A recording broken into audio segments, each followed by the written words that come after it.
Բարև ձեզ սիրելի հայրենակիցներ, եթերում կրկին քաղաքական խաչմերուկն է, այսօր ապրիլի 16-ն է և այս հաղորդման հիմնական թեման Ֆրանսիայի արտգործ նախարար Ժան-Նոել Բարոյի և Արարատ Միրզոյանի, Հայաստանի արտգործ նախարար Արարատ Միրզոյանի միջև տեղի ունեցած հեռախոսազրույցն է,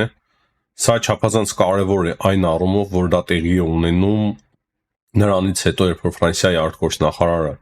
արեց շատ կարևոր հայտարարություն Հայաստանի մասով,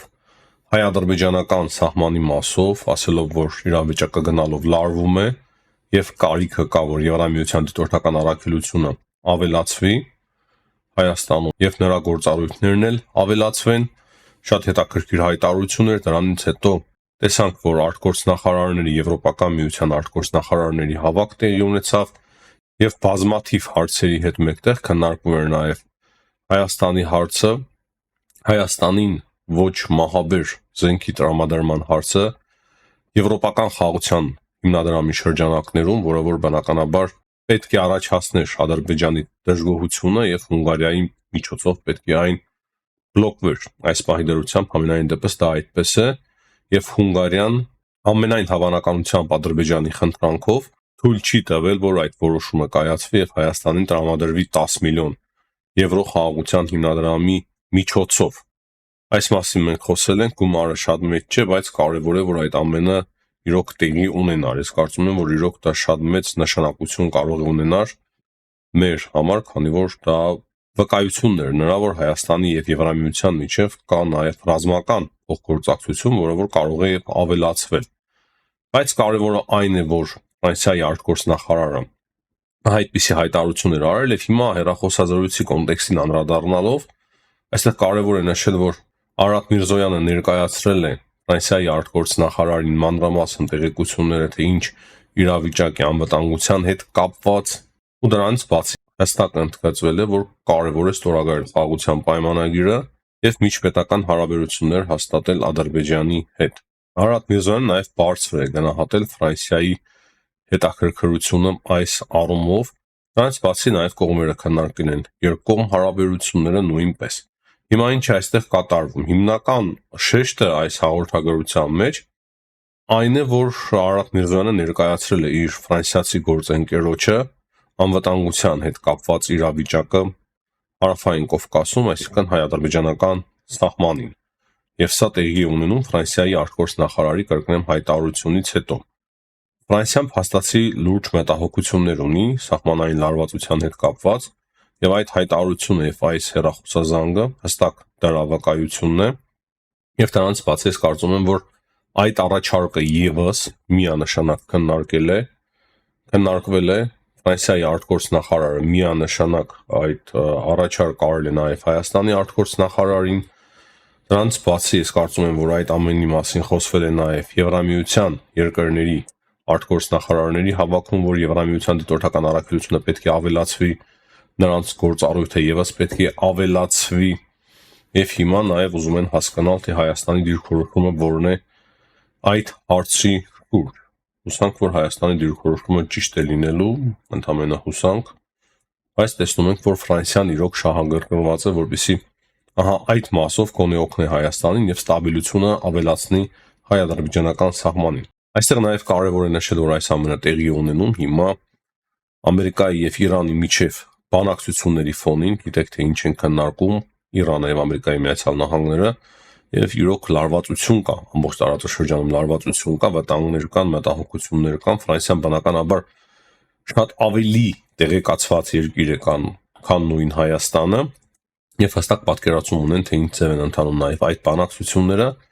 դրա համար նաև փորձում են վերահսկել նաև իրավիճակը հայ-ադրբեջանական սահմանին։ Բայց սրանից բացի նաև հայտարարությամբ է հանդես եկել Ֆրանսիայի դեսպանը Ադրբեջանում, հրառում կատարելով, ասելով, որ հիմա ժամանակն է եկել ստորագրել խաղաղության պայմանագիրը և ազատ արձակել բոլոր գերիներին և քաղաքական բանտարկյալներին, Արցախի ռազմաքաղաքական ղեկավարությանը։ Եվ սա ևս շատ հստակ ուղերձ է Փարիզի կողմից Բաքվին, այսինքն թե արտգործնախարարի հայտարարությունը Ֆրանսիայի, թե այդ հեռախոսազրույցը և թե դեսպանի գրառումը շատ լուրջ ուղերձներ են Բաքվին, Հիմա տեսնենք, թե ինչ անելու Ադրբեջանը։ Ադրբեջանը արդեն իսկ Ֆրանսիայի արտգործնախարարի այդ հայտարարությանը շատ կոշտ էր արձագանքել, բայց բնականաբար ես տեսնում եմ, որ ադրբեջանցիները եւս բավականին լուրջ ձևով ջղաձգվում են, հասկանալով, թե ինչքան լուրջ ձևով աճում է Ֆրանսիայի դերակատարությունը Եվրամիության մեջ, չնայած որ Ֆրանսիան միշտ էլ ամենակարևոր դերակատարություններից մեկն է ունեցել, բայց հիմա ավելիով մեծանում է նրա դերակատարությունը, միակ ատոմային գերտերությունն է Եվրամիության մեջ, Եվրոպայում կա մեկ այլ ատոմային գերտերություն, չեմ կարող ասել, բայց ատոմային զենք ունի նաև Մեծ Բրիտանիան իր սուզանավերի վրա, եւ փաստացի միակ իրոք գերտերությունը,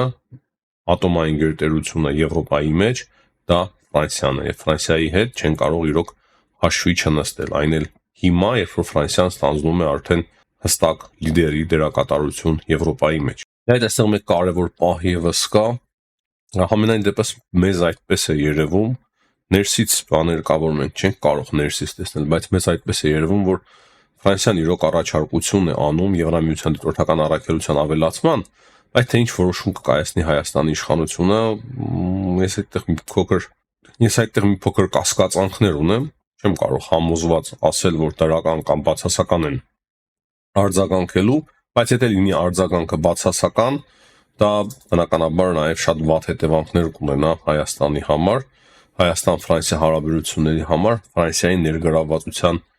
մասով նաև Հայաստանում։ Դրանից բացի ես չեմ բացառում, որ մայիսի 9-ի շքերթի մասնակցության հարցը Նիկոլ Փաշինյանի շքերթին մասնակցելու հարցը եւս քննարկված լինի։ Այսինքն հաղորդագրությունների մեջ հիմնականում ամեն ինչ չէ որ նշում են եւ մենք տեսնում ենք թե ինչ լուրջ զգուշացում է արել Կայա Կալասը Եվրամիության տեխնացու երկրներին, որ նրանք չմասնակցեն մայիսի 9-ի այդ հաղթանակի շքերթին, ճիշտ է Հայաստանը Եվրամիության տեխնացու երկիր չէ, բայց նոր է փորձում ուղղություն վերցնել դեպի Եվրամիություն եւ այդ օրենքի ընդունումը հստակ դա եւս հուշում է, որ Հայաստանը պետք է զգուշանա մասնակցել մայիսի 9-ի շքերթին, այս մասով մենք նաեւ հայտարարությամբ է հանդես եկել Ալեն Սիմոնյանը, այսինքն հարցազրույց է նրանից վերցրել եւ ինքը ասել է, որ դա մեր ընդհանուր հաղթանակն է, 300,000 հայ են զոհվել եւ դա չի վերաբերվում Եվրամիություն Հայաստան հարաբերություններին, ցավոք սրտի վերաբերվում է, ցավոք սրտի բաժանված է հիմա աշխարհը եւ մենք ուզենք թե չուզենք կամ այս կամ այն կողմ ենք կանգնելու, դա փաստ է, ցավոք սրտի դա փաստ է եւ դժվար է լինելու Հայաստանին որոշում կայացնել, արդեն իսկ հայտարարել են, որ մասնակցում են, բայց մասնակցությունը միանշանակ այս անգամ, այս տարի ես կարծում եմ, որ միանշանակ հետևանքներ ունենալու Հայաստանի համար եւ այդ հետևանքները բնականաբար չեն կարող լինել դրական։ Եվրամիություն Հայաստան հարաբերությունների մեջ բավականին լուրջ ճեղքված կարող է առաջացնել այդ մասնակցությունը, բնականաբար հրաշալի կլիներ, եթե մեզ ընդհանրապես չնկատեին, մենք էլ ուր ուզենայինք այնտեղ էլ գնայինք եւ մասնակցեինք, բայց աշխարհը այդպես չի կառուցված, աշխարհը այլ ձև է ամեն ինչ ընկալում եւ քանի որ այդպես է, մենք էլ պետք է սովորենք բանակցել եւ ինչ որ հրաժարումների դիմաց ինչ որ բաներ ստանանք։ Ես կարծում եմ, որ Փաշինյանը պետք է քննարկի այդ հարցը իր եվրոպական գործընկերների հետ, փորձի բացատրել Հայաստանի տեսակետները եւ ստանա ինչ որ առաջարկություններ անի եւ փորձի ստանալ Հայաստանի համար շատ կարեւոր լուծումներ։ Փոքրիկ հարց է կարծես թե շքերթի մասնակցել չմասնակցելու հարցը, բայց իրականում բավականին մեծ եւ լուրջ հարց է դա իրենց համար, Եվրոպական միության համար։ Ինչ վերաբերվում է երկրորդ համաշխարհային պատերազմին, որ այն մեր ընդհանուր հաղթանակն է, այն ընդհանուր հաղթանակ է, բայց հաղթանակ է ֆաշիզմի դեմ, զավթողականության դեմ, հաղթանակ է ագրեսիայի դեմ եւ Հայաստանը հարգելով մեր բոլոր զոհերի հիշատակը երկրորդ համաշխարհային պատերազմի միշտ էլ դեմ պետք է լինի ֆաշիզմին, նացիզմին եւ ագրեսորներին։ Սա էլ շատ կարեւոր է նշել եւ ինչպես էլ փորձեն փոխել պատմությունը, ինչպես էլ փորձեն հեղաթուրել իրականությունը ներկայիս, մենք շատ լավ հասկանում ենք, թե ինչ է ագրեսիան, ով է ագրեսորը եւ ինչ նպատակներ ունի ագրեսորը։ Երեք ընդհանուր հայտարարությանը G7-ին հակառակվել է Ամերիկայի Միացյալ Նահանգները, Սումայի դեպքերի հետ կապված, երբ որ հրթիռով հարվածել էր Ռուսաստանը, 3 տասնյակից ավել մարդ էր զոհվել, գիտեք այս մասին, Ամերիկայի Միացյալ Նահանգները հակառակվել են, որ ընդհանուր հայտարարություն ընդունվի G7 երկրների, եւ այստեղ կարևոր է մեկ բան նշել, շատ կարևոր է, իրոք Ամերիկայի Միացյալ Նահանգները ժամանակ են տվել Ռուսաստանի Դաշնությանը։ Ես չեմ փորձում արդարացնել Թրամփի քաղաքականությունը, հետ չեմ փորձում, դա չափազանց անշնորհակալ գործ է, բայց պատկերացնում եմ, որ ժամանակ են տվել եւ դրա համար չեն ուզում հիմա այդպիսի սուր հայտարարություններով հանդես գալ, բայց այս ամենը պետք է ավարտվի եւ կավարտվի, ես կարծում եմ, ու շատ շուտ այդ ամենը անպայման կավարտվի։ Մինչ այլոց հետաքրքիր հայտարարությամբ է հանդես եկել Ամերիկայի Միացյալ Նահանգների փոխնախագահ J.D. Vance-ը, ասել է, որ ինքը շատ է սիրում Եվրոպան, եվրոպացիներին, ու դրանից բացի շարունակելով միտքը ասել է, որ լավ չէ, որ Եվրոպան հավերժ վասալն է Ամերիկայի Միացյալ Նահանգների անվտանգության մասով, ու ես չեմ ցանկանում, որ եվրոպացիները միշտ անեն այն, ինչ մենք ենք ցանկանում։ Նրա խոսքերով, եթե Եվրոպան լիներ հզոր, Իրաքյան պատերազմը տեղի չէր ունենա, Եվրոպան չէր թույլ տա այդ մեծ ճակատագրական սխալը գործելու, մենք չէինք ներխուժի Իրաք, եւ ասում են, որ Եվրոպան պետք է ավելի անկախ եւ հզոր դառնա, եւ դա բխում է նաեւ Ամերիկայի Միացյալ Նահանգների շահերից, այսինքն ըստ J.D. Vance-ի Եվրոպան շատ էր վերջին տասնամյակներին կապել Ամերիկայի Միացյալ Նահանգների եւ հիմնական թելադրողը Ամերիկայի Միացյալ Նահանգներն էին անվտանգության մասով եւ չուներ անկախ հակականություն, բայց անկեղծ լինենք ինչ որ միտեղ ես համաձայն եմ J.D. Vance-ի հետ եւ մենք բոլորս էլ շատ լավ հասկանում ենք, որ դա այդպես էլ կար եւ հիմա այնինչ տեղի ունենում Եվրոպան իրոք դարձնում է անկախ խաղացող, մենք դա արդեն տեսնում ենք Միջին Ասիայի մասով, Չինաստանի մասով, Ամերիկայի Միացյալ Նահանգների մասով իրենց հարաբերությունների, Ռուսաստան, Ուկրաինա, Հարավային Կովկաս, այսինքն Եվրոպան իրոք հատկապես վերջի ամիսներին շատ լուրջ ինքնուրույնություն է ձեռք բերում եւ դա չափազանց հետաքրքիր է։ Մինչ այլոց շատ հետաքրքիր հայտարարությամբ է հանդես եկել նաեւ Մարիա Զախարովա, Եվրամիության այդ կոչին, որ հաղթանակի շքերթին չպետք է մասնակցեն Եվրամիության տեխնացու երկրները, Մարիա Զախարովան ասում է, որ մեր աչքերի առջև վերածնունդ է առնում եվրոնացիզմը, քանի որ տեսնում ենք, որ հիմա Սերբիան արդեն երկընտրանքի առաջ է, եթե Վուչիչին հրավիրեն մայիսի 9-ին շքերթի մասնակցելու եւ Վուչիչը գնա, հնարավոր է տեխնացուի կարգավիճակը կորցնի Սերբիան եւ ռուսները ասում են, որ եվրոնացիզմը վերածնունդ է առնում։ Մինչ այլոց վերջին ամիսներին էլ Ռուսաստանի քաղաքականությունը սկսել է խոսել այդ եվրոնացիզմներից, առաջին եւ երկրորդ համաշխարհային պատերազմներից, փորձելով այդ ամենի մեղքը բարթել Եվրոպայի վրա։ Շատ հետաքրքիր տենդենց է։ Հիմա թշնամին այդքան Ամերիկայի Միացյալ Նահանգները չեն, ինչքան Եվրոպան։ Կարևոր է այստեղ նշել, որ ռուս-ուկրաինական կոնֆլիկտի մասով 3 ՆԱՏՕ-ի գլխավոր քարտուղար Մարկ Ռյուտեն գտնվում էր Ուկրաինայում, Օդեսայում եւ այնտեղ համատեղ հայտարարություններ են հնչել Զելենսկիի հետ։ Ըստ Զելենսկիի Ուկրաինայի օկուպացված տարածքները ճանաչել Ռուսաստանի մաս, դա չի կարող մտնել Ամերիկայի Միացյալ Նահանգների նախագահի հատուկ բանագնացի ֆունկցիաների գործառույթների մեջ եւ այդ հարցի քննարկումը ընդհանրապես իր կոմպետենտությունից դուրս է։ Շատ լավ պատասխան է տվել Զելենսկին ամենայն անկեղծությամբ այդ բիզնեսմենին Վիտկոֆին, որը որ փորձում է պատերազմին վերջ տալ Ուկրաինայի եւ Ռուսաստանի միջև, բիզնեսմենը փաստացի փորձում է լավ գործ անել եւ կանգնեցնել պատերազմը Ուկրաինայի եւ Ռուսաստանի միջև, հենվելով Ամերիկայի Միացյալ Նահանգների ազգային եւ պետական շահերի վրա։ Պատկերացնում եք, չէ՞, աբսուրդ է ինչ մեծ մասշտաբների է, բայց դա է փաստացի եւ Զելենսկիի պատասխանը բավականին կարեւոր է եւ հետաքրքիր է։ Բայց կարևոր հայտարարություն է արել նաեւ ՆԱՏՕ-ի գլխավոր քարտուղար Մարկ Ռյուտեն, ինչ այլոց նախկինում ինքը ուրիշ հայտարարություններ էր արել, եթե ես չեմ սխալվում, անպայման գրեք մեկնաբանությունների մեջ, ես նման մի բան հիշում եմ։ Ըստ Ռյուտեի Ուկրաինայի անդամակցությունը ՆԱՏՕ-ին այլ ընտրանք չունի եւ այն չի կարող ուղղակի լինել բանակցությունների մաս Ռուսաստանի եւ Ուկրաինայի միջև, Ամերիկայի Միացյալ Նահանգների միջև։ Եվ նա ասում է, որ երբ որ մենք հայտարարում ենք, որ Ուկրաինան ժամանակ անց կդառնա ՆԱՏՕ-ի անդամ, մենք չէինք պատկերացնում, որ դա ընդհանրապես կարող է մի օր բանակցությունների հարց դառնա Ռուսաստանի եւ Ուկրաինայի միջեւ, ընդհանրապես բանակցությունների հարց ռուս-ուկրաինական պատերազմի շուրջ։ Բայց ես հիշում եմ նաեւ այլ հայտարարություններ, այսինքն Պուտինն երևի թե փոխել է սկսել իր կարծիքը եւ մոտեցումը, նախկինում եթե Ամերիկայի Միացյալ Նահանգների կողմից երևի ճնշում կամ դիրքորոշում կար հստակ այս հարցի շուրջ, եւ դա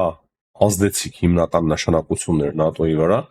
հիմա Եվրամիության արդեն ճնշումների շնորհիվ, Եվրամիության ազդեցության շնորհիվ երևի Մարկ Ռյուտեն եւ ՆԱՏՕ-ն սկսել է կրկին փոխել իր տեսակետը եւ ահա այդ պատճառով այսպիսի հայտարարություններ են արվում։ Անպայման այս հարցի շուրջ գրեք նաեւ դուք ձեր կարծիքը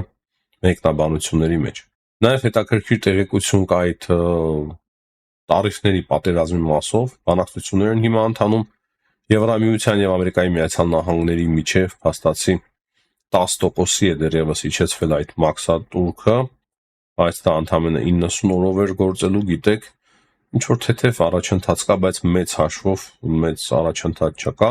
Այստեղ կարևոր է նշել, որ Չինաստանը արդեն լուրջ գործողություններ է սկսել այդ առիթով, Սի Դինպինը այցելել է Վիետնամ, այնտեղ արդեն լուրջ բանակցություններ են ընթանում, Վիետնամի նկատմամբ եւս 40%-ից ավել կարծես մաքսատուրքեր էր սահմանել Ամերիկայի Միացյալ Նահանգները, այսինքն Չինաստանը փորձում է հիմա կոնսոլիդացիա իրականացնել տարբեր երկրների ընդդեմ Ամերիկայի Միացյալ Նահանգների։ Դրանից բացի խոսք կա հստակ, որ SWIFT-ի կարիք իրենք չունեն, չինացիները իրենց համակարգն են արդեն գործարկում, թվային իրենց յուանը, ինչ որ կրիպտայի նման, կրիպտարժույթի նման կամ կրիպտաների նման համակարգ է, որը որ փոխարինելու է SWIFT համակարգը եւ փոխարինելու է նաեւ դոլարը աշխարհում, արդեն որոշ երկրներ անցնում են փոխադարձ առևտրի Չինաստանի հետ հենց յուաններով, եւ դա կարող է արդեն մեծ խնդիր ստեղծել նաեւ դոլարի համար։ Այսինքն Ամերիկայի Միացյալ Նահանգների այս քաղաքականությունը, Դոնալդ Թրամփի քաղաքականությունը կարող է արագացնել այն ընթացքը, որ դոլարը կարող է դադարել ընդհանրապես գլոբալ համաշխարհային մեծ կարևոր արժույթ համարվել։ Այսինքն դոլարի մոնոպոլիան կարող է շատ շուտ ավարտվել։ Բայց նույն ժամանակ ես չեմ կարծում, որ եթե հիմա Ամերիկայի Միացյալ Նահանգները սկսեն փոխել իրենց քաղաքականությունը,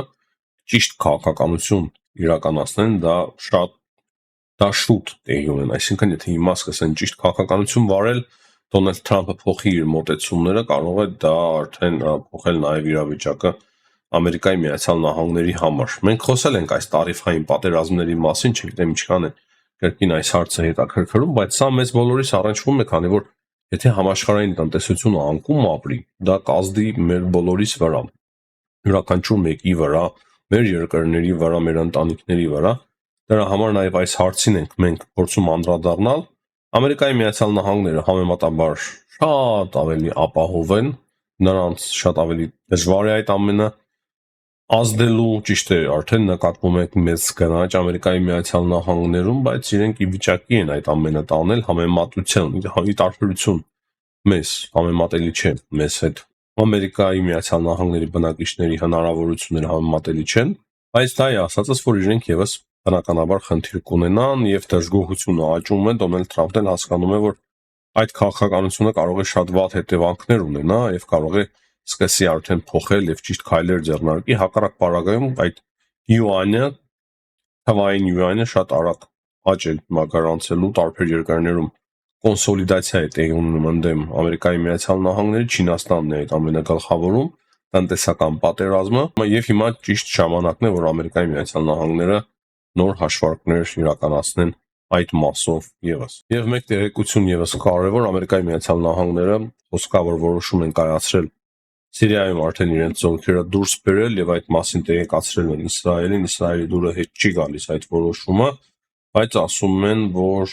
չեն կարող ազդել Ամերիկայի Միացյալ Նահանգների որոշման վրա եւ Ամերիկայի Միացյալ Նահանգները որոշում է կայացրել ամեն դեպքում դուրս բերել իր զինված ուժերը Սիրիայից, ինչը նշանակելու է այն, որ Թուրքիայի ազդեցությունը ավելի ավելանալու Սիրիայում եւ արդեն միայնակ Թուրքիան որոշումներ է կայացնելու Սիրիայի մասով եւ դա ավելի ու ավելի շատ է մտահոգել սկսել Իսրայելին։ Իսրայելը փորձում է ամեն կերպ այնուամենայնիվ համոզել Ամերիկայի Միացյալ Նահանգներին հետ կանգնել այդ գաղափարից, այդ ծրագրից, տեսնենք ինչ է դուրս գալու այս ամենից, բայց այս պահի դրությամբ կարծես թե վճռական է տրամադրված Ամերիկայի Միացյալ Նահանգները եւ նրանք ուզում են շատ արագ իրենց զորքերը դուրս բերել Սիրիայից։